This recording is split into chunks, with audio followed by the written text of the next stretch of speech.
Okay, ladies and gentlemen, the stage is set for a main event as regards the current investigation.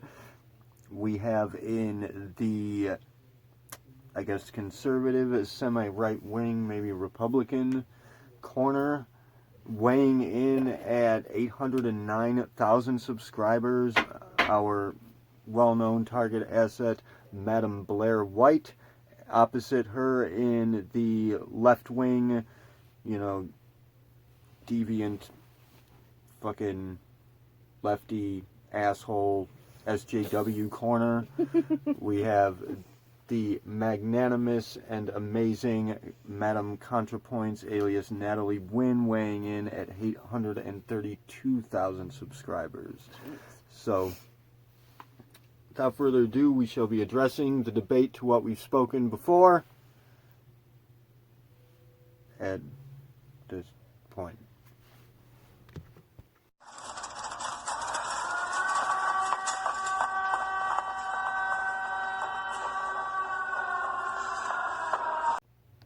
Are we just watching it?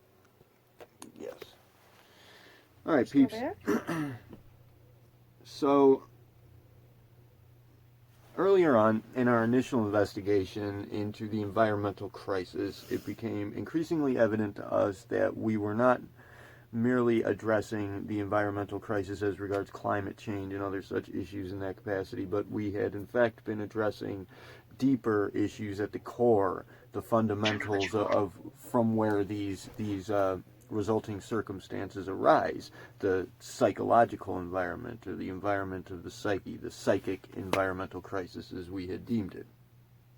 And throughout the course of that, we became aware that, of course, such political ideologies and considerations, most specifically this gender identity politics as we're seeing it erupt, was in fact one of the major concern areas in this regard. And throughout the course of looking into that, of course, we decided to take a short break from that, and we decided to take a short break from the investigation at large, and, kind of sidetracked or, took a safari into the world of gender identity politics, addressing YouTubers that speak to these concerns particularly, such as Madam Rose Dawn, this is where we found her, and of course speaking to Annie Ordinary, other such transgender YouTubers, and Madam Blaire White, who, being that I do in fact hold a deeply, personal, empathetic affiliation to the transgender community,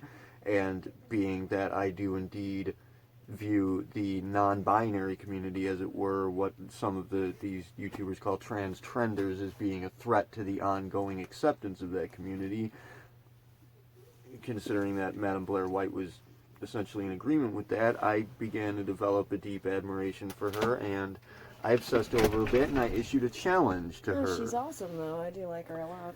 Yeah, she is pretty awesome, but she's funny, and I love it when she does, like, debates with other people. She did that thing with Onision, and she did that thing with the... Right, she trashed what's her face? Yeah, what's her... She trashed Yaniv. That was super funny. She's good at she's trashing. got them there. Like, yeah, it's basically face-to-face. She's good at trashing people. It's hilarious. And I think we're going to have to elucidate precisely what that actually means. She's great at trashing people, and where it's deserved and in fact necessary, good on her for it. But in many cases it might not be. And here's the thing, is that I loved her, we both loved her, we thought highly of her, and I indeed issued a formal challenge to her regarding a debate that I would have liked to raise to her, for several reasons. A, we wanted to work directly with her. B, we wanted to have some acknowledgement of her, develop some sort of a working relationship with her to some extent. And of course it would have been beneficial for us to gain the attention from it, and for her to gain the understanding from it that we had to offer. And she did indeed finally get around to responding to my challenge by blocking me. So I should like to hereby state finally, officially, that yes, Blaire White is indeed afraid to debate me. You got blocked. Congratulations. I mean, but that's how it appears. And not only does it appear to be the case that she's afraid to debate me or even engage me in discussion on this matter, but so afraid that she has the internet pretending that she didn't actually block me. Like when you tell a fucking teacher in middle school to sit, not tell anybody you said it, but I'm gonna tattletale on this, when you get that kind of shit, and it's like the teacher's gonna say, well, so and so said this and that about you, but it wasn't her or this person. Believe me, that's kind of what the internet gives me, because when I try to comment to her, it says the comments failed to post or something's gone wrong with the internet. But I mean, obviously, anybody who's been blocked before knows that that's what has happened. Wow, the internet lies to you and why tells you. wouldn't it just It's say, not like, her. You've been blocked? Exactly. I don't know why, because I guess it's trying to save face to some degree, or The internet? Yeah, it's programmed to save her. I guess to save her the trouble of being addressed as the cause of it or whatever. I don't know. And of course she didn't program the internet to do that, but that's it. One of the primary, well, that's kind of, yeah, I mean, something as regards to the whole transgender ideology, as it were, in a manner of speaking, is that you are to accept, acknowledge, and respect what is presented. So that's what I'm seeing. That's what's presented to me. It seems like Blaire's not only afraid of me, but she's hiding behind the internet. unlike Instagram, you can, like, mute people Yeah. without outright, like, unfollowing them, or just turn off their, like, feed so that you're not actually, like, defriending or whatever, so they're just kind of, you don't see their shit, know? Many a girly girl I have muted for posting too many pictures of pillows. Okay, well, anyway, the point is that we loved Blaire, and I bothered her a lot because I bugged her about the debate. I kept telling her, look, I challenge you, fucking respond. And that's how she eventually responded. Obviously, most likely because I was bothering her, but I mean, she could have at any point said no, or, I don't want to do it, or whatever. She could have said anything other than. Yeah. So, I mean. I still like her, though. I still watch her videos. And I liked her, and there's a lot of great things about her. She's awesome in many regards. I don't have anything against her, although I must state that as I dug deeper into it, I watched the debate earlier, and then I made my gender controversy video, and I really couldn't understand where ContraPoints was coming from. I didn't understand the position, but that was because I didn't understand the evolution of ContraPoints' character. I didn't know much about the development of who she was and how she became a person. That was before you dove into, her past videos. Diving into her videos, becoming more acquainted with her, and seeing what her actual position is, where she's coming from, and gleaning an insight into her, which I have an innate insight into her because she thinks very much like I do, or at least it seems as though she's presenting as a person who essentially is a spotter, an operative, and she's dealing with values instead of the face, the surface opulence, as she might call it, the optics of a thing. She's seeing what is implied by that, what exists behind the veneer. And so having noted that and seeing where she's likely coming from and where she's likely intending to get at, I rewatched this debate, and some values became startlingly clear to me that offset me to a certain degree, and I believe I might have turned to the dark side here, in the sense that I've switched sides, and I have to say that I am going to be likely heavily biased as regards this debate in favor of ContraPoints, against Madame Blaire White, but not just because she blocked me, but because she is actually an asshole. And you also, I think, as soon as you discovered the ContraPoints thing, you're kind of in love with her. Yeah, that's another one. I've got a bit of a thing for ContraPoints. I like her. Obsessive. She's very very fast. She's attractive in when you in meet, very this is a many guy ways. That's like every week, I met my soulmate. Like, you fucking do that all the time. You would say that all the time. You're my soulmate. I don't have. But you get very, like, you dig in real deep when you meet, like, somebody. Yeah, I fall in. I'm a diehard romantic. I like to fall in love, and So that's also gonna. Honestly, if you can do it, it's something I'd have to. I mean, if you can manage to get through the heartbreak of being rejected and losing people and all that shit and survive that, it's very much. I mean, love is the best drug on the market, man. So I mean, why not fall in love all the time if you can? If you can afford to do it. Love is the drug. I don't know the rest of the words. So, Sweetie Cheeks is going to be in the other corner on this one. together we'll form a balanced moderator as regards this particular high noon and what we are. You know, obviously we're committing ourselves as the arbiter for this scenario. This is an ages-old debate. I guess it was like 2 years ago, and this was before 3 years ago. This was before ContraPoints even became who she actually is. Right.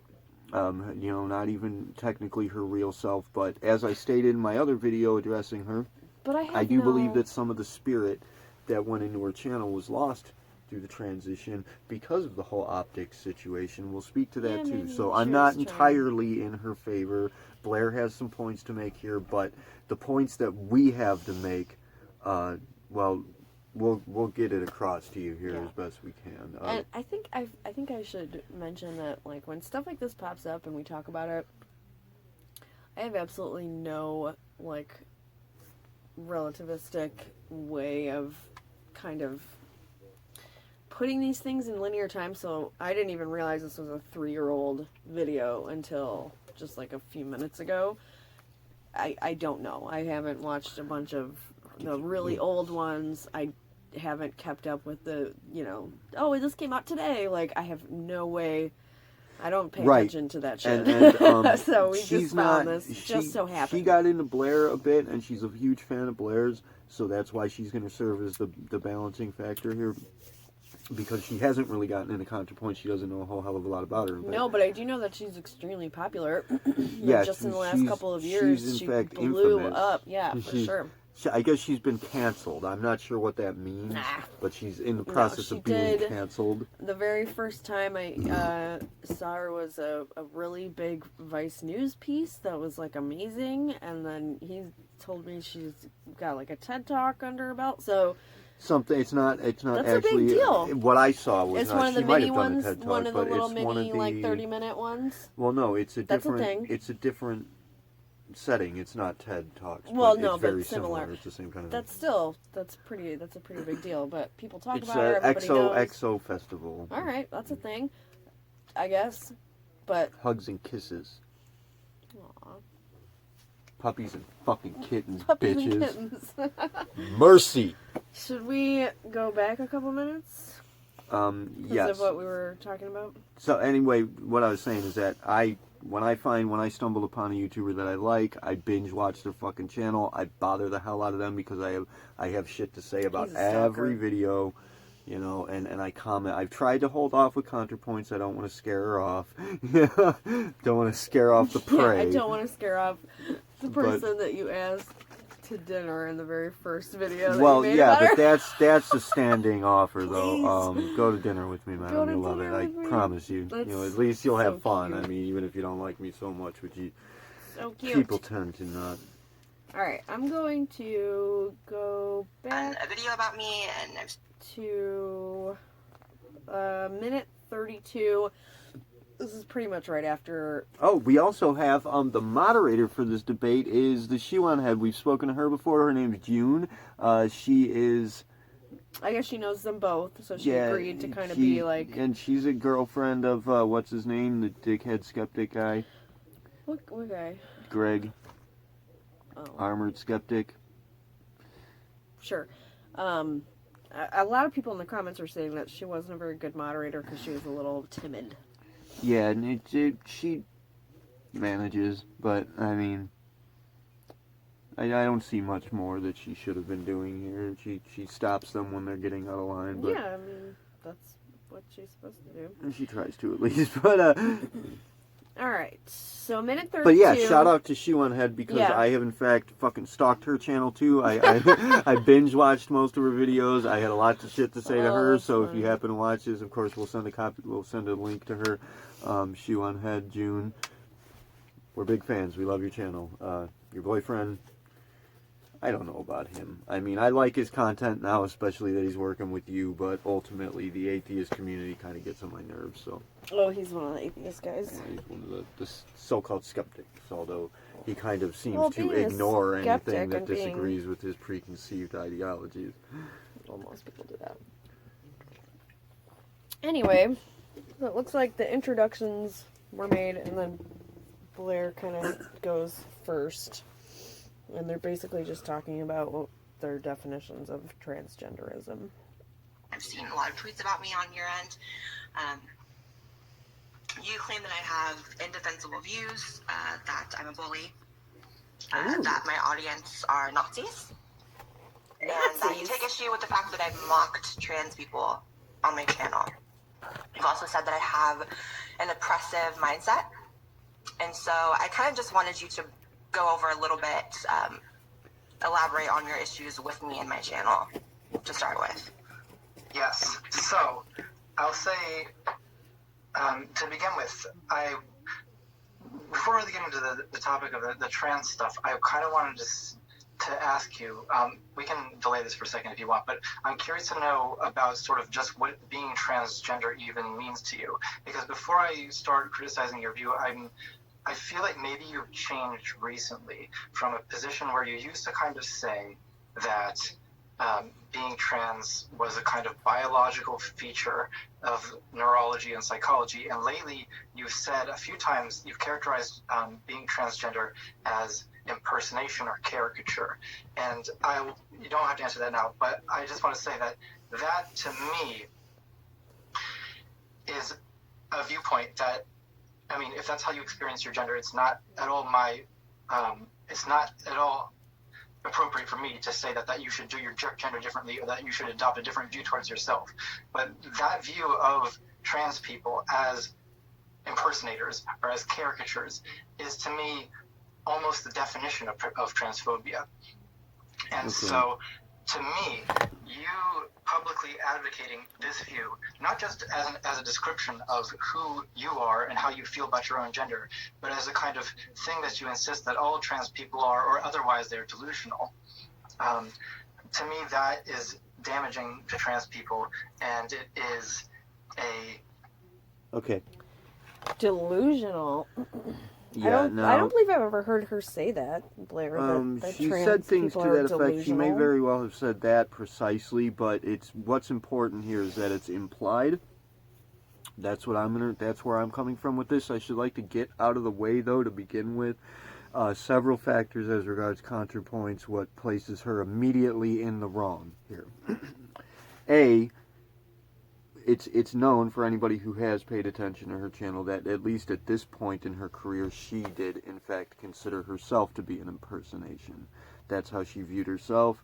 An impersonation essentially of a male crossdresser, a female impersonating a male crossdresser, or could it be seen vice versa? Either way, she saw herself as a caricature or an impersonation. As she stated in the video that I clipped into my video, wherein she said that, all gender expression is just a charade, it's just costumes. I mean, obviously, having that outlook, she's kind of contradicting herself right here. Yeah, I mean, is it, I feel like it's possible Blaire probably could have at one point said the same thing. Right, but see, so they feel the same, or did at one point. Whether this was deliberate or not, which I think it's deliberate. One thing I should like to note is how, very cutesy, kind of nervous she is in this, that she's kind of speaking to Blaire White, who likely was a much bigger deal at the time, I suppose, maybe. Although ContraPoints has been around for, 13 years? Yeah, it's only a 3-year-old Blaire White has been debate. around for that 3 years. That's the length of Blaire White's channel, as far as I can tell from Wikipedia. Yeah, It says that she's been around for 3 years. Super sassy and loud. I could see how she would be intimidating. But ContraPoints has been around for 13 years at least. And that's so. I mean, I guess she blew up via the transition, maybe, but it seems like ContraPoints took a long time building her channel and building her audience, which obviously we can relate to that, and we can relate to the reasons why, most especially because she does come from a very similar place. She is fighting precisely the same fight, and it's not only is it a controversial, but it's a difficult to understand and not easily related. Even if it's yourself, yeah. Yeah, there are very few people, as I stated in my video, who even see what we're trying to do here, or what we're getting across, let alone, even those who do see it and have the will to engage it likely are afraid to some extent because they're afraid of not being related, not coming across as being relatable or whatever the case. I mean, I know a lot of people I talk to in private who are afraid for whatever reason, you know, to even post things online on fucking Facebook, let alone get on the YouTube channel and actually express that they're fans of this largely inconceivable. Isn't that like the whole point of yes, the internet? it is the whole point, and that's when it was like first created, everyone's like, "Oh, we can all be connected and yeah, do and not to say mention the anything we fact that want." you can do it, you know, anonymously for the most part. I mean, you can make a channel with whatever name you want. You don't have to be you, Right. but that. So that should take away the fear aspect. People who are coming Straight from out. this, at least the place that I'm coming from, people who see the world the way that I do, are going to feel like very isolated individuals and perhaps even not really believe there's much of a point in speaking to other people, although I'm not But going to... also, those types of people tend to be very honest. Yeah, I'm not going to say that I've, like, evolved more or developed more or moved past, but I have... In fact, that's a milestone in my personal history that I've moved beyond in some fashion. Maybe I'm in the wrong, who knows. But from what I can tell, there was a point where I was isolate and I was, you know, removed and introverted, and I got beyond that, and I feel that it's an improvement, an enhancement, and a development in my personal evolution to be outgoing and to speak my voice and to step up and be heard. And obviously, as I've stated so many times, time, though, regardless, that's something that's necessary. Whether it's good or bad, it's needed right now. So we Which cannot is afford to be why hiding in the fucking shadows.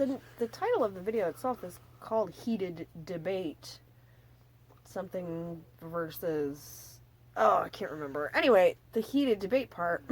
Don't you think that these two people would have more in common than they do not? You know what I mean? Sort of. So why not start there and kind of build upon that to make it more of a positive thing? The difficulty is that they actually don't. See, what we're seeing is this whole gender identity politics issue, as we stated, wherein it's like, well, they're both transgender, they both fit into the same typecast. No, that's not what I'm same saying. I'm saying community. they have things that they have feelings that are They would have feelings in common, yes. in common and except- could relate. That's how you but fucking relate to other They people. actually don't, because it's more the psyche, that they're coming from the psyche than it is the biology or even the emotions, because ContraPoints is coming from this very, for all intents and purposes, isolated and introverted perspective, wherein she's seeing the values in play and she's considering the reality of what's actually implied and what is affected, whereas Blaire is, for all intents and purposes, just optics. Like, she's all this outward extroverted persona. She's a stage show. Yeah, I mean And so they are very different sorts of people. Negatively, but the surgeries and the makeup and the hair, and that's all very outward. Yes, and that's where I'm stating with ContraPoints. I think that she lost some of her oomph, even though she gained such a boost. Of course, she gained public attention, and she gained. It's a good thing for her to gain this, like, clout, as they call it, and to gain the turf. Why the hell not? Yes, it's a good thing for her to do that, especially considering that I am considering her to be an operative agent of the initiative. It's pretty badass. She's getting the reach that she needs, but at the same time, she's losing some of the voice, some of the quality, the values not being expressed as much, and ultimately, because, as she stated before on her channel, even before the transition, she feels as though she's held captive in some way by the audience, in the sense that she has to appease them. She has to, she can't just have an ordinary conversation with somebody. It has to be a stage show. It has to be fireworks in order to catch people's attention. That seems like a more personal thing. I don't think that has necessarily to do with the internet or whatever. Open that. But just to get that out of the way, ContraPoints is a different person in this video than we know her as being today, very much so, especially in the sense that she's not really realized here. She's pretending in various different ways. In fact, she went through phases wherein she altered her pretense in order to suit whatever standard, fit the bill at the time. But, ultimately, obviously, she was a transgender female. Yeah, a natural progression. I think that Most people evolve in the same way.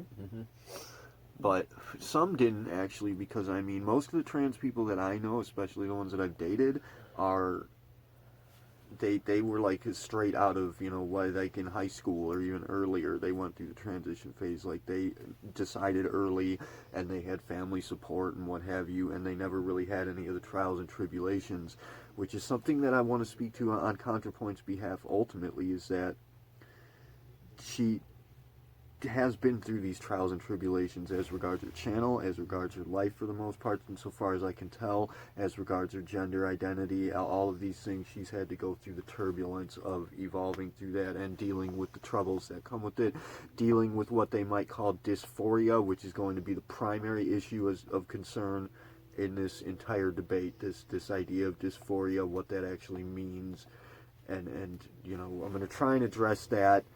Also, there are other kind of side note issues that come into play that I think we can clear up that are as regards the skeptic community in general.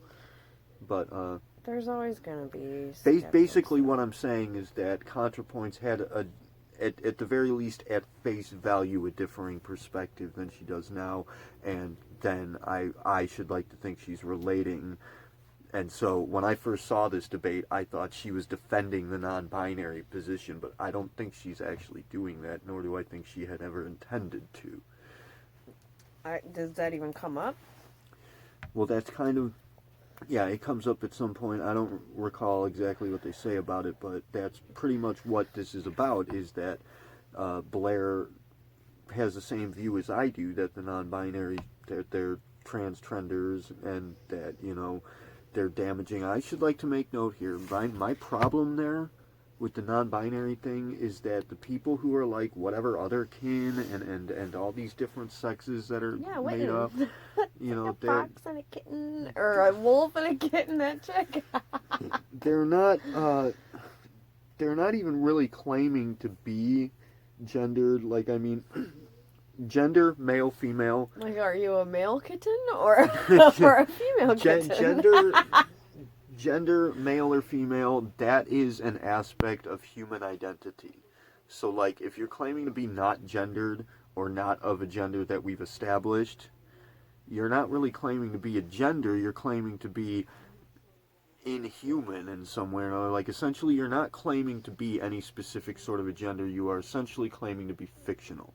And I like mean, on principle, like yeah. a principled stance. Yeah, and it's very much like I think that people are intimidated by any kind of hierarchies, but I don't think that they're necessarily bad. Obviously, some are, absolutely, but you know, when there's this many people on a freaking planet, even in a tiny village of 100 people, there's going to be a natural types of hierarchies regarding everything, regarding every single freaking aspect of each person.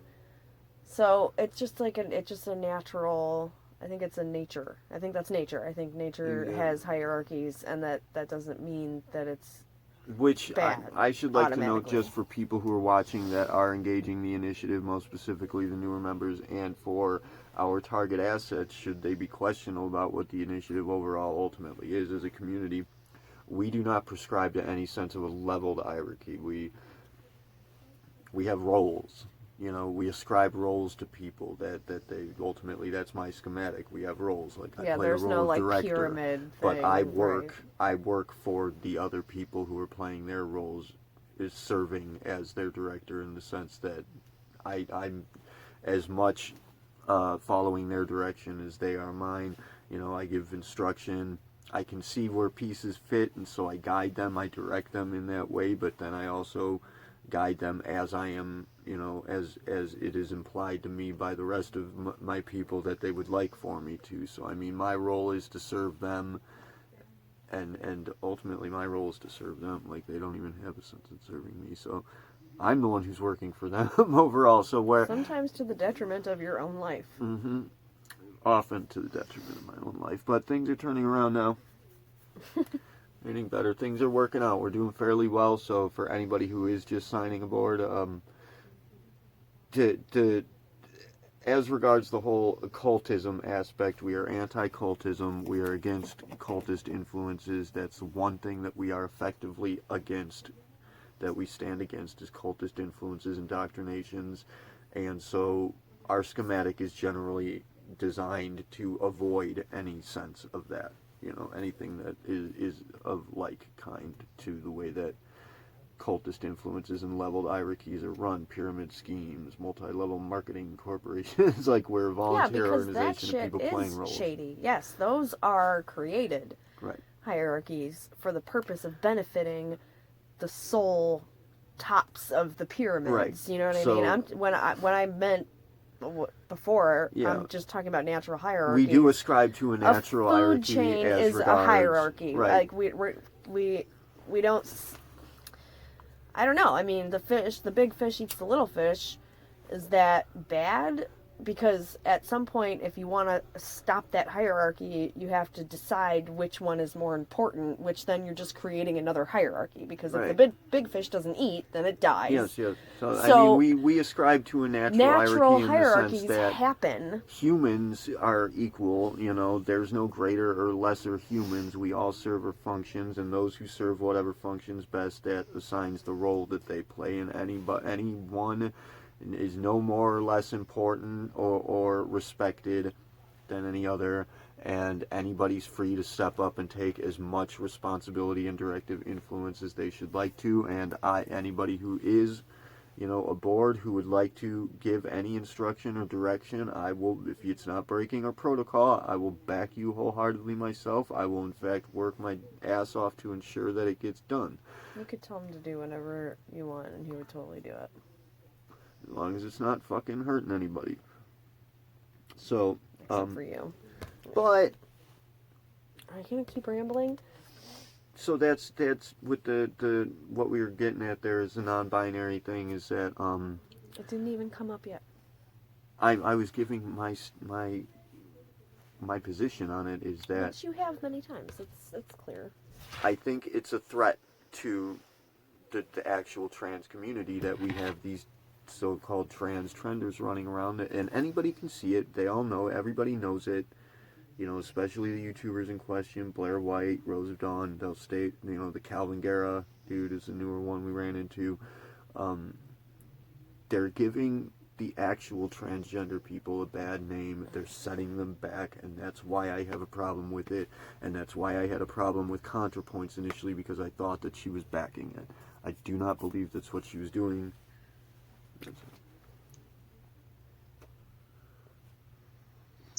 Basic reinforcement of a lot of non-trans people's transphobic beliefs. So that is sort of the core criticism. And then the bullying accusation has to do with the way you go about Can we address the first one first, so that we don't lose people? Yeah. Okay, so I think you have a few misconceptions about my views on transgenderism. I think that when I say that you are, you know, assuming the characteristics of a woman, I don't mean that you are an impersonator, like you're a clown, like you're an act in that sense. I mean that when you undergo hormone therapy, when you consume synthetic hormones, when you undergo surgeries to alter your bones, or you implant something in yourself to attain a body feature that is biologically impossible otherwise, that is imitating body parts that are biologically impossible for you. So for me, it's more of a stepping outside of myself, being able to concede the fact that, of course, I am biologically male, but in the pursuit of my own happiness, I choose to transition to assume characteristics that are not natural for me. But in what sense is I don't think that. In what sense is that really biologically impossible? I mean, even if you it's biologically impossible in the sense that, think of, you know, breast implants. If you don't have breast implants and you are a male to female transgender person, then unless you had, you know, a ton of breast growth from hormones, you're, you know, assuming a characteristic that is not naturally occurring on you. Taking synthetic hormones for female secondary sex characteristics to appear on a male. But many the hormones, no matter what sex you are assigned at birth, they work through the same biological pathways. Your body has the capacity to adopt, to grow the secondary sexual characteristics of that. Okay, but having the capacity is different than it being biologically possible. Like, you still have to take the hormones, and that's inherently unnatural. They wouldn't be in your body in that amount unless you got them and ingested them. Right. Well, So I it's mean, not just naturally occurring. technically, it's that's biologically how it is impossible. right now. You can't just think, I want titties, and then boom, Well, it happens. see, there's a slight problem with that as regards our idea here, because that's essentially what time mechanics suggests, or soul mechanics now, or principle dynamics, whatever we want to call it. The mechanics with which we're working, these soul mechanics, it is suggestive that were you able to somehow override the processes, the psychological processes behind the activation of these principles, and you could. That's theoretical. That doesn't really matter as regards this, but just for you saying that I believe that it could thoroughly be possible to think yourself into being whatever the fuck you want to. I mean, the body has the capacity to do anything that the body has ever done, any given body can do. The brain can do it. Not a fully developed adult body can't just As it stands. switch organs. As it stands. But, I mean, the body can regenerate. So, Existing technically, stuff. it could create whatever. Like, if you got your penis chopped off, it wouldn't regenerate. No. It's not going to grow But back. it's technically possible. Lorena that it Bobbitt could. style, like... I mean, that doesn't matter here. That's not what we're talking about. But I mean, from my perspective, technically, it's possible that it could at some point. Alright, well, no one is at that level yet. That's Right. not happened. That's, as far as right now in this moment, that's not a thing.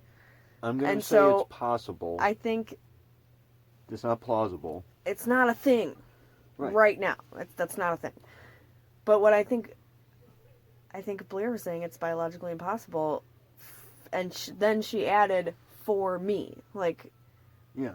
that's the big part about it. Not the fact that she said biologically impossible, but the fact that she said, for me, is that's the important part of the statement. And I think people take the other part, biologically impossible, no, that's insulting, and they like grab that. Yeah, and But that's it's not certainly something insulting. that- It's for me. It's not that it's impossible for everyone, everywhere, all the time, forever. It's for her. You can't just switch organs by thinking about it, you know? Right, but this is not even really what she has to speak to here. This might very well be like a sleight of mind kind of, diversionary tactic here with what she's doing. Like, Who? ContraPoints. Oh. Because she comes across being super nervous here, but she has a point to make, and it's kind of hidden in the clusters of things that come across here. But ultimately it has to do with the idea or the diagnosis. Something that I should like to note here, the difference between them. I don't know if this is like a term that's widely used or if it would be used by Blaire. I'm not sure that I've heard her say it before, but ContraPoints has used the term to regard Blaire and others such in her circuit as being what she calls transmedicalists, which I will have used in our little intro clip there to define That's Blaire, because interesting.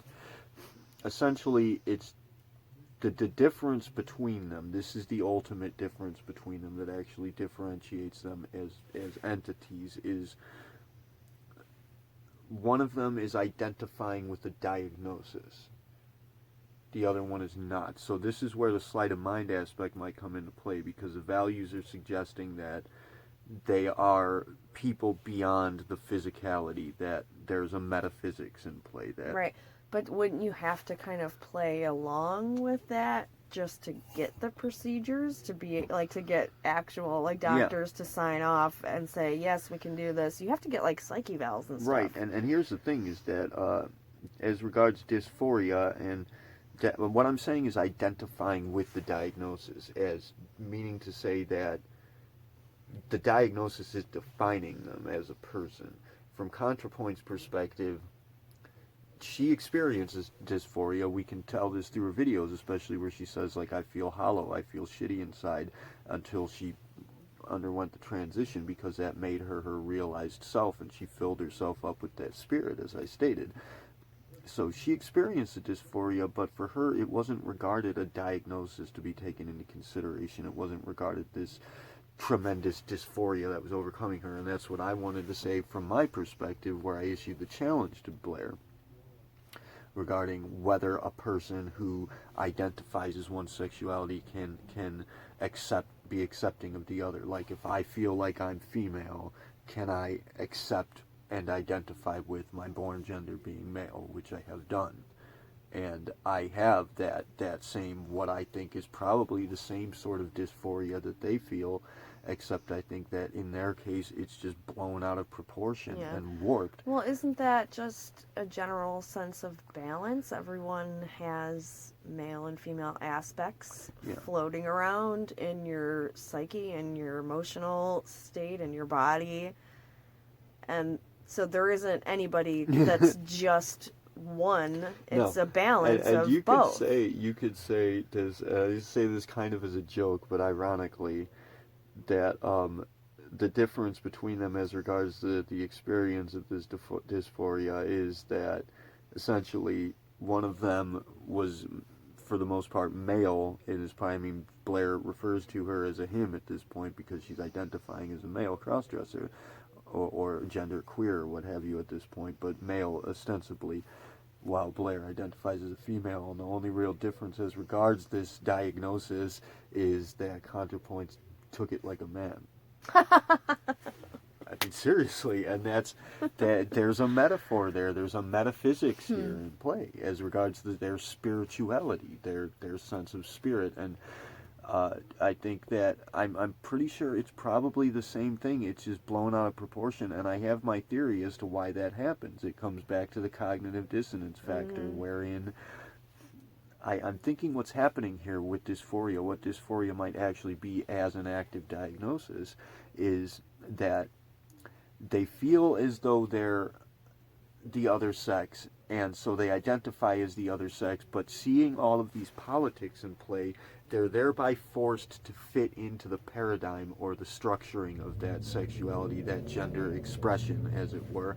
And so once they've gone so far as to identify themselves as being the opposite sex in this form, then there's a degree of this cognitive dissonance that kicks in, wherein they're seen as being, it's the difference between the experienced and the ideal self. The ideal self is the other sex, but society's seeing you as being whatever you appear to be, what you seem to be presenting as, and that it creates a cognitive dissonance that feels as though your identity is being assaulted, feels as though your identity is being threatened. That's what would create the panic, the anxiety scenario. That's what will create the entirety of this dysphoria experience that they're having.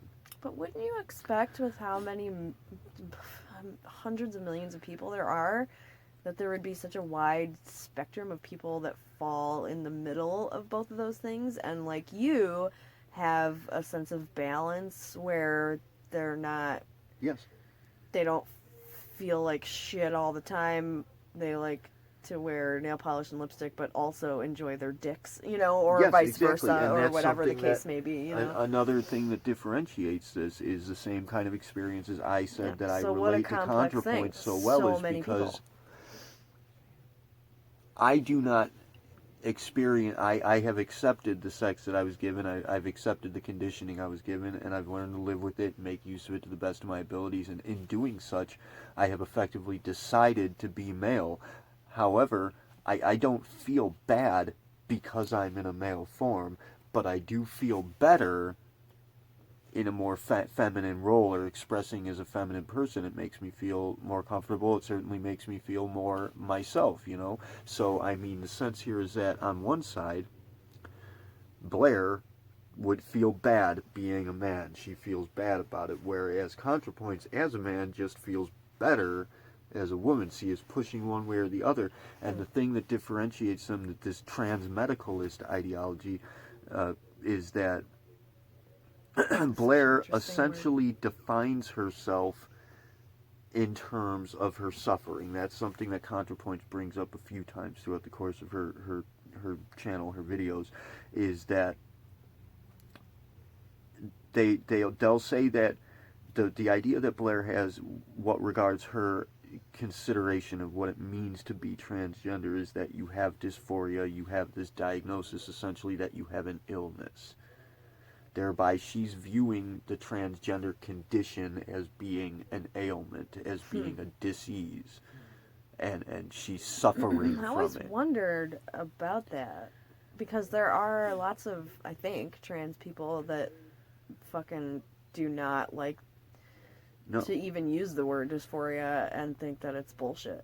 Yeah, because it's essentially suggesting that being transgender, being what they are, is in some way wrong. It's Right. evil, and especially But there from is Blaire's such a thing perspective. as dysphoria, like anorexics have it.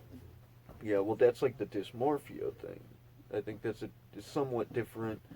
There's a differentiation there, but yeah, it's the same kind of thing. Yeah, I mean, but that's real. But that's real. That is actually a malfunction in the brain, and that's something else that she raises is ContraPoint says she doesn't believe, and I think neither of them. It's an believe. interesting comparison, but I don't think it's a complete analogy. Yeah, I don't think it's analogous completely, but it is an interesting comparison. They don't believe that it's a male or female soul, as it were.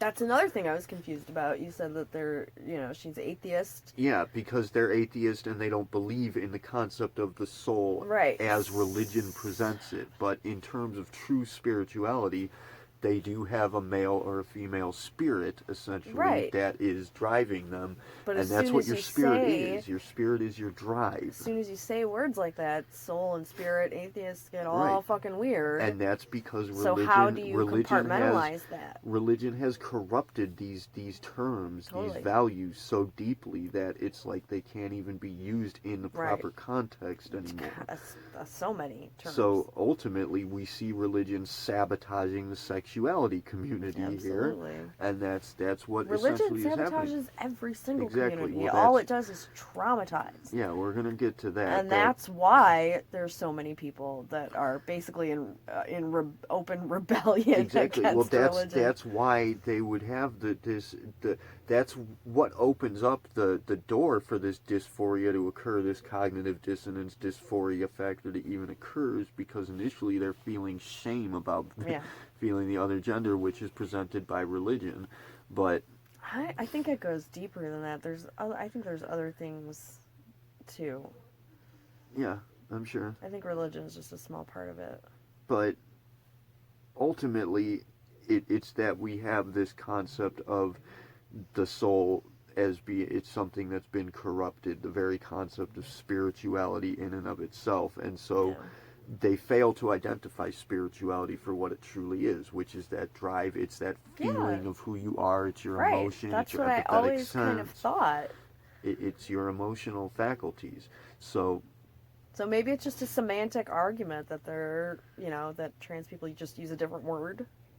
maybe, but For then it, we get to the psyche, you know. which psyche is what soul means. Yeah. The psyche and Ultimately, soul what are else? synonymous. Yes, it's They're like the how same you thing. feel and what is inside of you. It's actually, you can look it up in the damn dictionary. There's a definition. Psyche, soul, they're synonymous. They're the same thing. That's what it's meant to say. But religion has corrupted the term and made you It's think it fucking means sad. something different. So ultimately, That's why we're anti-cult. you think that you don't have a mind. You think that when you're in this atheist capacity, but I don't believe that. I'm not sure about Blaire, what she thinks about this, but I don't think the ContraPoints feels that way, at least not anymore. I think that maybe she kind of was falling into the whole atheist/skeptic trap earlier on, or maybe she was just playing that role to get through here. Whatever the case, It doesn't matter, yeah. whereas regards the psyche or the soul, that's speaking to the brain and to the identity being made up in the brain, the configuration of values, relationships in the synapses of the brain, the neurology.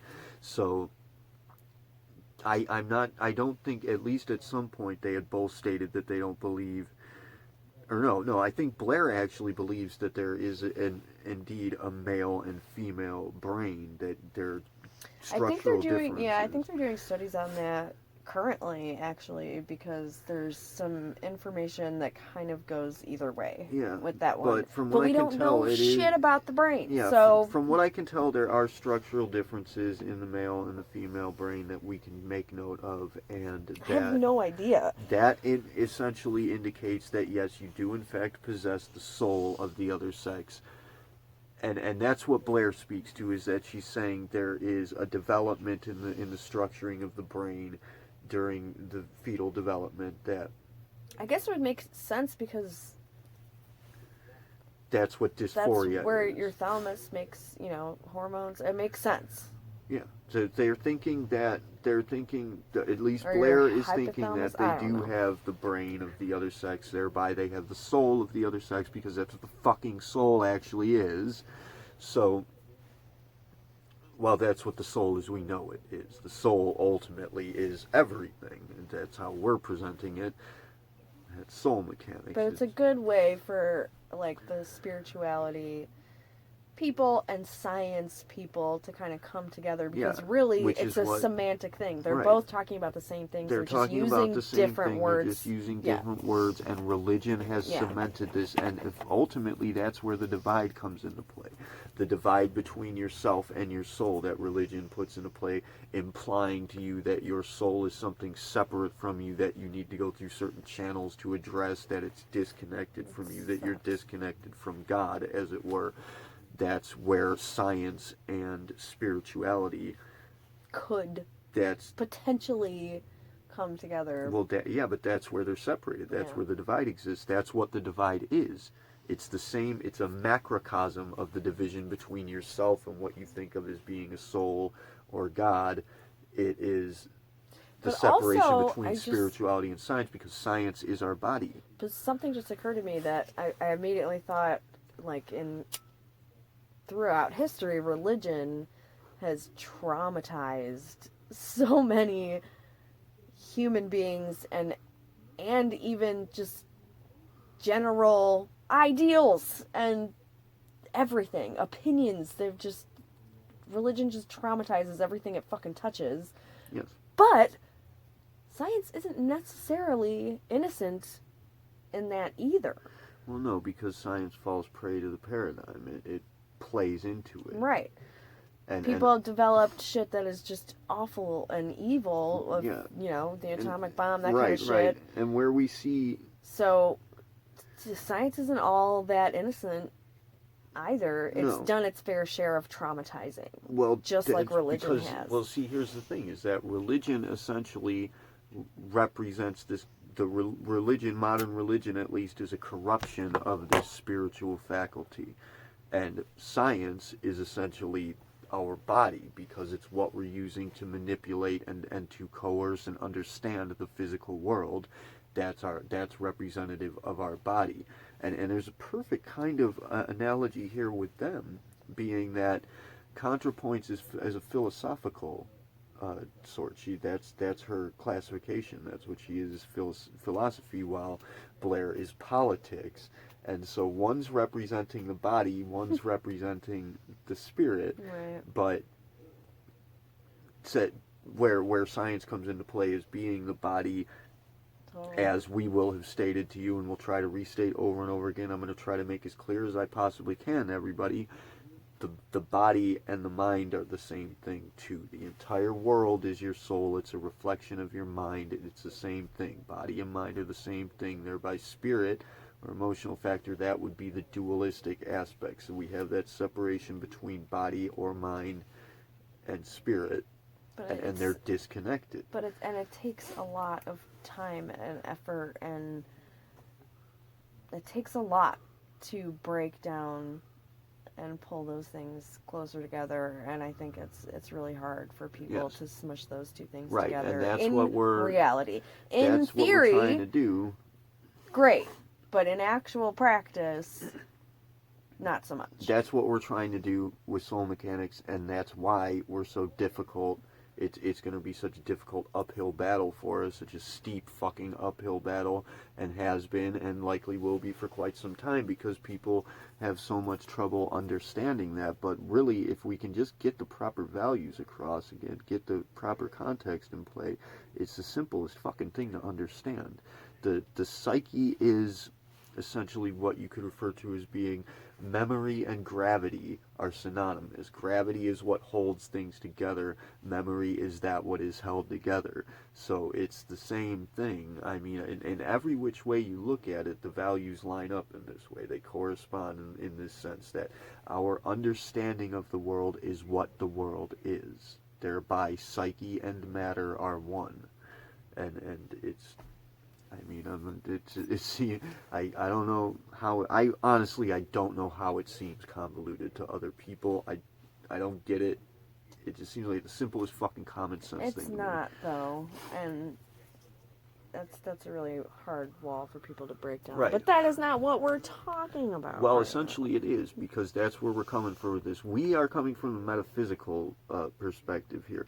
As regards their debate and what's said at face value, we don't really have a whole hell of a lot to add to that, except for speaking to the values that present behind it, the implications in play. So, I mean, that's really the overall gist of their debate. We do have that secondary video that we want to address, the Destiny. ContraPoints does an interview immediately following this debate with the channel that I wanted to talk about for a minute, that's at least great, the but opening we're not part. even 5 minutes into this video, so... Right, I know. But that's what we have to add to it. Play this for a little bit. I'll be right back. Sweetie Cheeks is going to play this for you and say what she thinks about it. Where are you going? I'm going downstairs. I will be right back. Jesus. That's your hormones. Well, yeah, that's why I said otherwise. As for the idea of implants, I mean, plenty of cis women do that too. So, to me, it's not. But to characterize it, why is it impersonation of a different gender as opposed to just expression of the gender that you are? I don't think I've ever called it impersonation. I really don't think I've ever called it. I think on Twitter you've called it impersonation, but I think you use that term in your debate with Lacey, your caricature, which is. I mean, you suggested that you think trans women are not real women. Again, you just used the word imitation a second ago. I prefer, in my life, when I am discussing transgender issues, to differentiate between trans women and women because they are different. You can recognize both, and it doesn't diminish one or the other.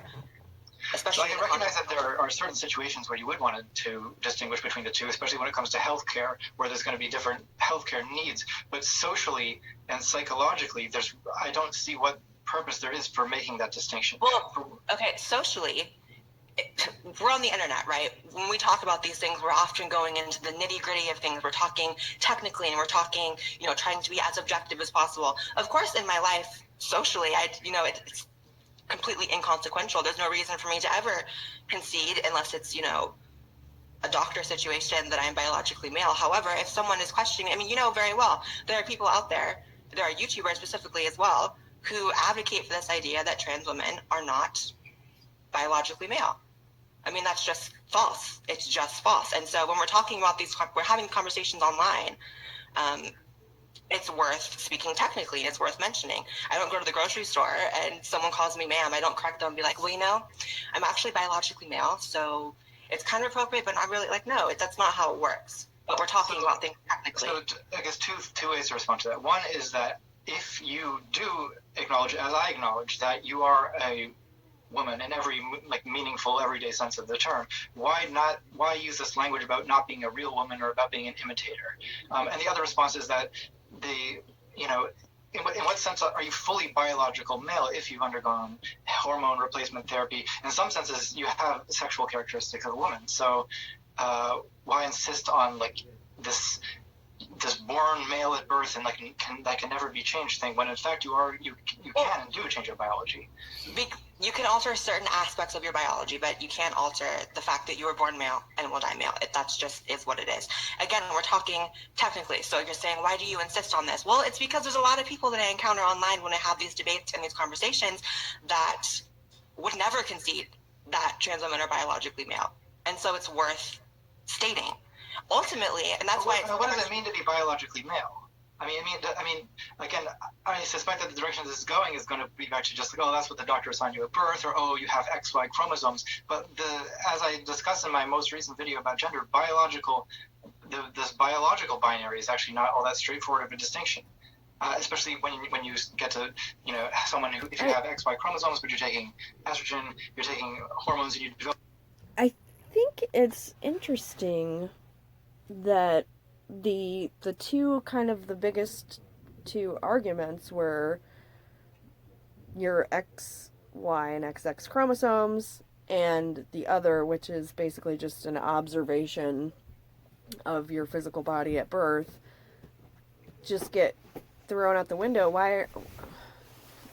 I don't know. I feel like people are just kind of maybe guided by fear in such a way as to take those, which are the two biggest in your face, objectively, correct arguments, and then just say, oh, well, yeah, of course you're going to say that, but, ...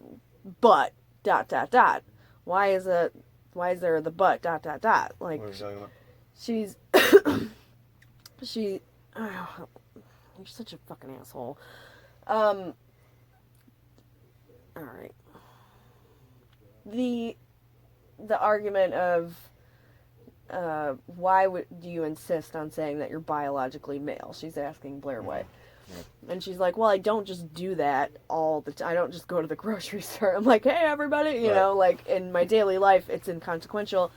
But she's a fucking YouTuber. She interacts with people online and talks to other people. And if somebody straightforward asks you a question, you're not just going to walk away and ignore them. You're going to engage them. You're going to try and be as truthful and objective as possible when you're talking to other people, especially if you're making an argument. That's where it is. Like, I kind of agree with Blaire on this one. Yeah, I agree with Blaire on the surface, too. I agree with Blaire. And of course I agree. That's agreeable, and there's no reason to argue that, except in the sense that I think the point, again, I'm thinking the place where ContraPoints is coming from is that she's not identifying the self as being this. Like, I think she's trying... But I don't think that's clear. I don't think that's not clear. But I think the only thing that's 100% objectively clear is that sometimes, while interacting with other people, Blaire concedes that she was born male. Right. That's and so she's kind of digging into her. Like, why would you say that? Well, because that's what it is. And I might be wrong about this, but ContraPoints has made note of that on several occasions where she wants to have an open, honest discussion, person to person, a real discussion. And I think that's what she's trying to do. This might be an instance of her trying to spot cast Blaire, trying to get these values across, trying to suggest to her, imply to her, maybe you're not your biology, sort of a thing. You know what I mean? Like, that's what I think is being implied here when she says that, is that she's coming from this place where... Well, then they're not on the same page. No. But that's the thing, is that if that's the case, then what's happening here is that Blaire is in the dream. You know, she's seeing... and this is where I'm coming from when I see things like this. When I see values shining through, when I see that voice of God, as it were, speaking through the implications and things, it's like there's a deeper part of me that's trying to get through to the dreaming me, trying to wake me out of the hallucination. And that's what I kind of see this discussion as being, is ContraPoints trying to wake Blaire out of the hallucination, trying to elucidate her. I don't see that working if they're not on the same page, right? No, except for the fact that she's laying the groundwork for it, that Blaire could eventually become aware of this and see that for what it is and snap out of it.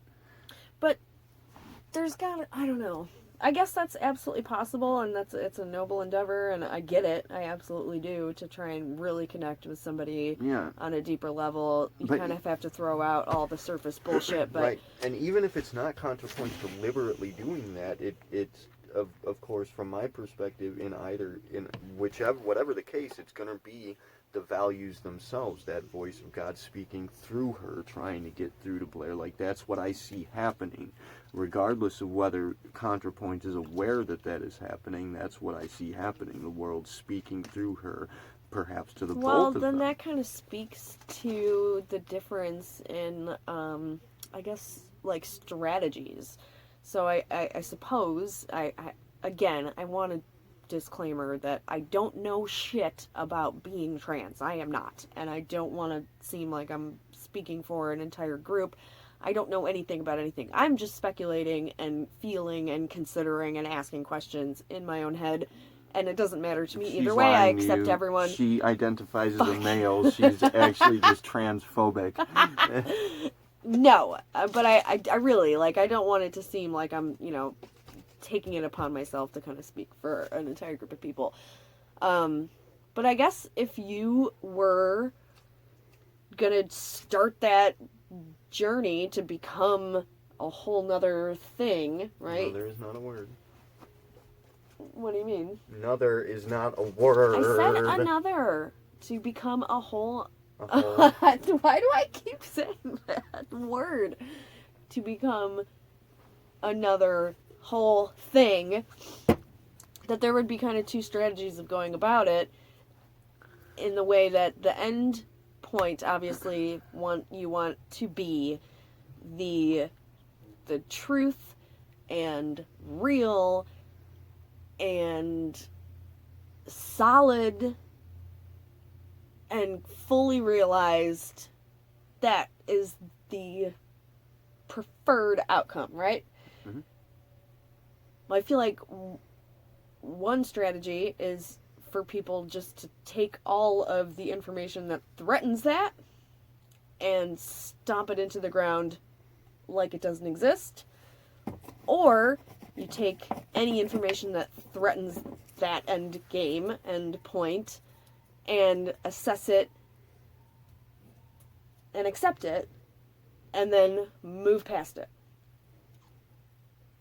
Okay. So that you can get, and I feel like these are the two different strategies of the people who are debating right now. Yes, they're two different strategies. They're representative of two different sort of factions in the transgender community.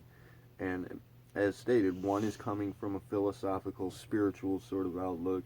The other one's coming from a biological, scientific outlook. Which neither of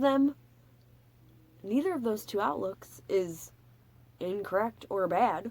No, it's the neutrality behind it, and that's getting really at the point of all this that I wanted to make as regards the investigation and how this speaks to it, is that where I said that I had placed the status of Blaire as occupied, at least as regards this debate, occupied by the enemy forces, as it were, occupied by the ANE, that is to say, her outlook is seeing herself as being she's seeing herself as being suffering from a seemingly incurable ailment, that being transgender is a disease of sorts, and that she as a person is defined by this suffering she endures, this dysphoria. The whole outlook is to the negative, and it's to being victimized. It's reinforcing the victimization complex. It's reinforcing the ANE, the negative engagement. All I can do is kind of analogize it to other situations and where people adopt those strategies.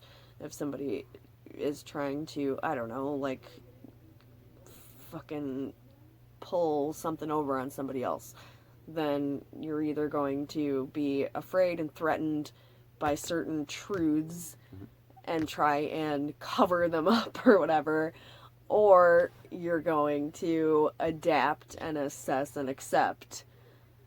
I don't know. I mean, I feel like the hiding and the covering up of actual truths, even if they are harsh truths, is still not going to, in the end, going to get you any closer to your desired outcome. It could be said in the opposite. It could Right. be said conversely about ContraPoints or the non-binary stance, not necessarily ContraPoints as I still don't know if she's intending to defend the non-binary stance in this position. But again, her mind has changed since then, at least in some way or another. But the whole non-binary positioning, wherein you're covering yourself with these maskings, these psychological robots that you're creating, these robotic identity coverings that you're masquerading as something that isn't even objectively real to begin with, that's you hiding. Again, both sides are hiding. In a way, I suppose. But, you know, the side that Blaire is on is accepting of the scientific facts as they stand, acknowledges it, right, and moves on, as you stated, but it's a matter of exposure and weird. In what context you engage exposure. Totally. Like, Blaire is hiding from the reality of her person as a real creature, right. whilst the non-binary positioning is hiding from the reality of the body as it's presented, the presented reality. And so is there an internal reality or an external reality? Which one do we consider to be the reality? Right. And ultimately we want to find the neutral ground there, which is where the idea there's of gotta mind be and some matter.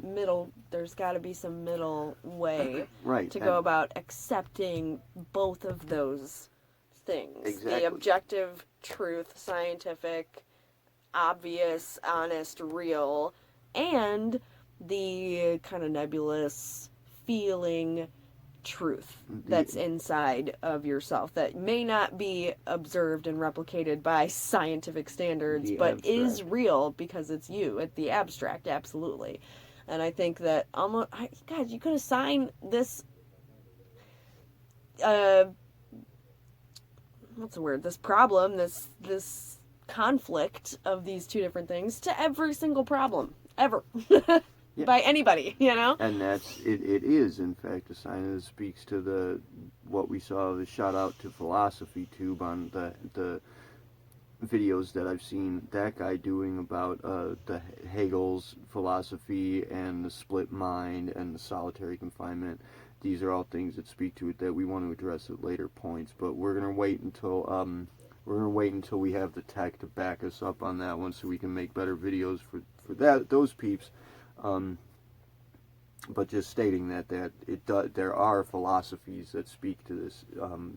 This internal conflict, yeah. Yeah, and it really is the same. It's the idea of the experience and the ideal self, the relationship between value and matter. Yeah, the secret, just like with your male and female energy, is to find the balance between those two, is to find the balance between the abstract and the scientific harsh truths. This is another label that I'm giving as regards this debate, what it brought to light for me that I see happening here, that I'm giving to what we've dubbed the ANE, or the true villain, the true enemy in play, is this anti-neutrality ideology. That's exactly what it fucking is.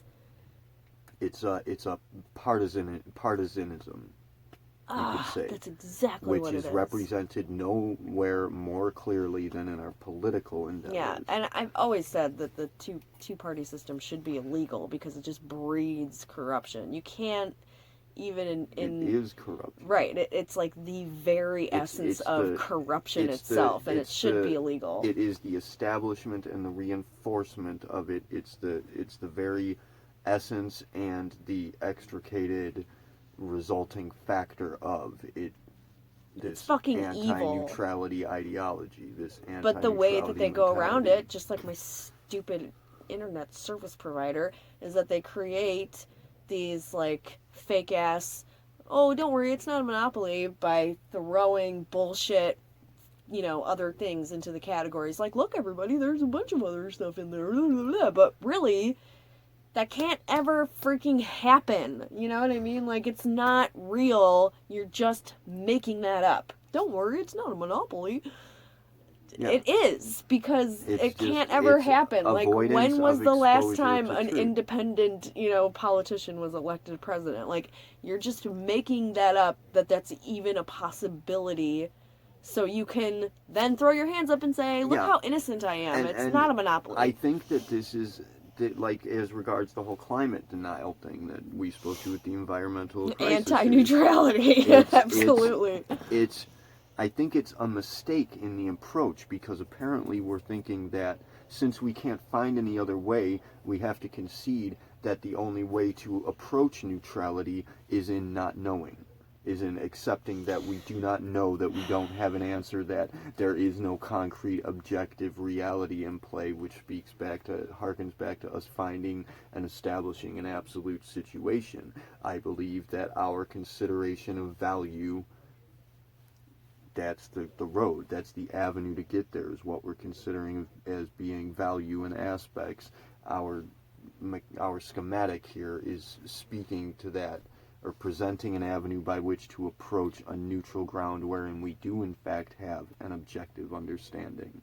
Because as it stands, we have no other means by which to approach a state of neutrality other than throwing our hands up and saying it's a mystery, we don't know. But so we can't accept that, because we're arrogant. We have an ego to serve. Yeah, don't worry, everybody. If 5 miles of the frickin' coastline floods, you could just sell your house. Yeah. That's so ridiculous. Like, what? I don't get it sometimes. What do people have to fucking lose? What do you have to lose by just giving a freaking inch? I never understood that. I don't know. Anyway, so I never really thought about it, but it looks like the two strategies, the internal conflict, is absolutely being personified here in real time between these two people, which I think is beautiful, and that's what the internet is for. I think it's awesome, and I hope that this video has millions and millions of views, because it's so important to see this play out in one, even if it's just one subject or one thing.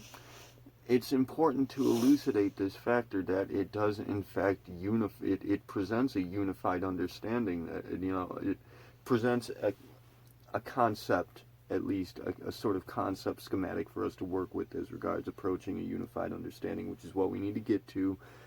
We need to establish an absolute situation. I believe this brings us closer to understanding at least how to go about doing that, or what the challenges presented are at least. And I mean, God, even if we can't accept and concede, if we can just talk about shit, then that's the beginning of hopefully one day accepting and conceding certain things. Yeah. For the benefit of everyone. And I mean, we could have dragged on with this video. I think we're gonna have to cut this short and like follow up on it, because I gotta work in the morning. I'm sorry, guys, but I think that a consideration to put into play for now, that we take our homework assignment, is just consider this.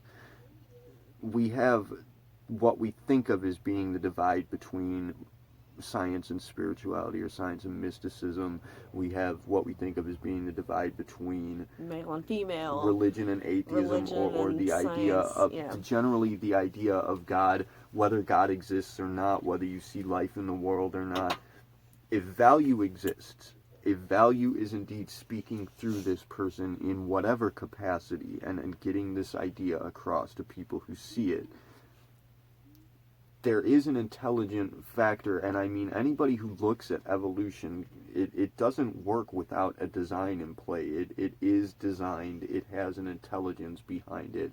We know that we see consciousness existing. I mean, something is alive in the world. Something is existent that is intelligent to some degree or another. Something knows what's going on, and seems to be speaking through values to us. So that's why I'm saying this could be the avenue by which to approach that neutral scenario, is by accepting that, where we say that the only way we could achieve neutrality is by accepting that we don't know. Well, that's precisely what this God concept is. It is something in play that does know, but we don't know what it is. And we can continuously learn about it. We can continuously improve our understanding of it forever, which is what eternity is and that's the whole a point, never-ending too. story. I think that a true and a real scientist, the original purpose and goal of actual scientists is to be in a constant state of not knowing. Yes. So that you can figure shit out, and stuff changes sometimes, and I think that's a big problem with religion, is that a big part of religion is don't ask questions. Right. Because we can't answer them. Exactly. It's a stifling And yes, crutch. you're hiding it away, you're pushing it down in the dirt, you're taking something that you don't want revealed because it hurts your end game of having everybody in your little cult follow blindly. Yes, that could be it, and it also could just very well be a mistake, as I've always said. Like, perhaps by suggesting that God is unknowable, religion was attempting to set that precedent in which we're ever growing. And it got corrupted somehow. It got corrupted by people, people seeking power and aiming towards a perfection, wherein achieving a perfection is not the end game. That's not the point. The point is to be continuously ever growing, ever changing, ever evolving. So that's and I think there's even some scientists that get stuck, and they're afraid to change Yes. their where information. Scientism comes into play. Right, That's what when- scientism is. That's what atheism worships. When presented with new information, you still refuse to change. At the very least, this New Age atheism schematic, it worships scientism, and just as this presented sort of, I guess, conservative outlook on transgenderism worships suffering, it's all serving the ANE, it's all serving the anti-neutrality factor. It's all serving the division complex. And that's... It kind of has to be, because it couldn't be an ongoing challenge if we had the ultimate resulting, the solution Answer, to the problem. If we solved the problem entirely, we'd We'd no be longer done. be working on anything. We don't want to We'd be done. Yeah, there is no done. Right, I don't that's think not when what it we're aiming comes for. to But the human race. I mean, this is, again, even going deeper than that, cutting towards the boundary here. We kind of get to the point where in establishing that ever-going eternity factor, we in fact are done in that sense, and by measure of that context, we come closer to approaching the edge of eternity and perhaps finding a way to get beyond that, which is what the Remnants of Tomorrow program is geared towards doing. That's what the Contact Project is for, and that's kind of in some way almost coming near to me hopefully being able to some extent get across what I had intended to express in saying that was the point of it, trying to find a way out of eternity, is that's what eternity is this ongoing struggle. It's this ongoing development, and that's what we define evolution as it stands as being. The development in and of itself is being a struggle. I mean, since we first started talking in this video an hour and 20 minutes ago or whatever, I keep seeing this in my head, just a vision of the classic, the very basic image of a yin-yang, which is exactly what we're talking about. It's just a melding and a balance of two forces, the positive and negative. It's the fucking battery, you know what I mean? Like, it's constantly turning. Honestly, really, the actual fucking thing would be fucking spinning if it weren't just a static image. Which another objective consideration in that regard is that we have the idea of form and function as being two separate faculties of existence, of physics itself, form and function, whereas it's the function what presents the form, it's the form what determines the function, thereby they are the same thing. They're part of the same thing. And that's what soul mechanics is intended to represent, is a neutral, objective I know, gray area I think is scary for people who aren't used to it, and if you go wading around in it, you're going to find some shit that you don't like, but it's important shit. And it's contrast that creates the illusion of color. It's the gray area is black and white. So you can be, you again, this harkens back to the factor of having faith in yourself, having faith in the system, is that which I would have to say that coming to the bottom line on identifying a God concept objectively is that essentially faith in and of itself is what God is. That's what it actually is. It's having it's the idea that we're striving. It's the idea of not necessarily being afraid of failure, but in knowing that success is inevitable. I suppose you could say that we indeed are succeeding in the sense that we've already succeeded, again hearkening back to the time travel factor and the idea that there's a God present in the future that we're moving toward, and of course that's bringing time and the factor of linear time into play, but from an eternity perspective, that's a non-existent factor in the sense that it's all happening right now. It is happening right now. See, trying to bring it all into an individual factor here, bring it all down to that compendium, is that we are successful now in the sense that we are continuing to struggle. I like that. That's why I liked the, instead of the linear time thing, the model of the spiral model of a timeline. Right. How everything kind of flips back around, but it's also, yeah, and that not brings cyclical time into play, which time, we're speaking to, that's overall as regards the whole shift that we've been speaking to. The general concept here is that we're encountering a cycle wherein we've reached this cycle several times before. Cataclysms have occurred. Humanity did not make it beyond this stage in their development wherein we came so close. I even went so far as to hypothesize that perhaps modern religion erupted at the point wherein we actually concretely identified ourselves as actually being reflective entities. We realized God in the sense that we saw it as actually happening in the world overall, and that's when the shit flipped. It flipped because we identified as being reflective, and suddenly we were reflected in its image and to its likeness. Theory.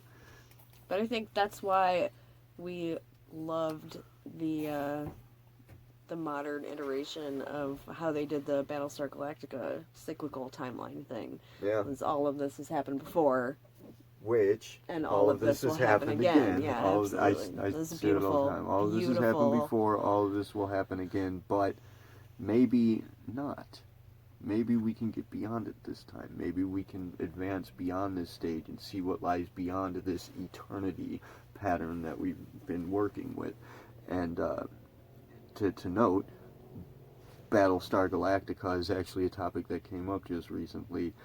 It's a beautiful freaking masterpiece. Love it. For a lead to this, one of our targeted assets earlier in this, from the comedy skit people, the trine that we dealt with in the comedy special, actually just did a video about shows that go on past their prime and how they questioning whether it's better for a show to cut out early and try to wrap up, or for a show to have a pattern laid out beforehand, a schematic laid out so that it comes to a complete end. I think it just depends on the show, man. I really do. I think there's a lot of factors in play, and I think that the way that they ended Battlestar Galactica, the modern Sci-Fi Channel one, was reiteration. Fucking perfect. Yes, and I stated to him, I even commented on that video, sir, which of course this is going to be a lead into the next step in our investigation as regards that particular asset,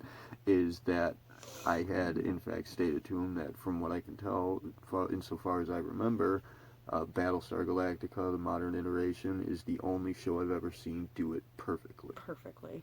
Absolutely. And so that brings us full circle back around to where we are. It couldn't have been 5 seasons, right and it here. could not have been 3. It was absolutely spot on. Now, actually, I think we can go ahead and wrap it on the debate here, because that's really what we had to add to it. That's the insight we have to glean from it. I think that's what we would have probably had gotten to. We can eventually continue. Anyway. I mean, ContraPoints is now an established asset in this investigation, so we can continue with other videos for her in other respects. Most particularly, I'd like to address that video of her doing the interview afterwards, because there's Okay. a magnificent synchronicity in there. Awesome. For you, Madam ContraPoints, should you actually be watching this fucking far into it, there's a beautiful synchronicity we have to resound in there that, just in case you don't buy, is still anti-spirituality or whatever, which I don't think she really ever was, but we have something to show you there, so stay fucking tuned.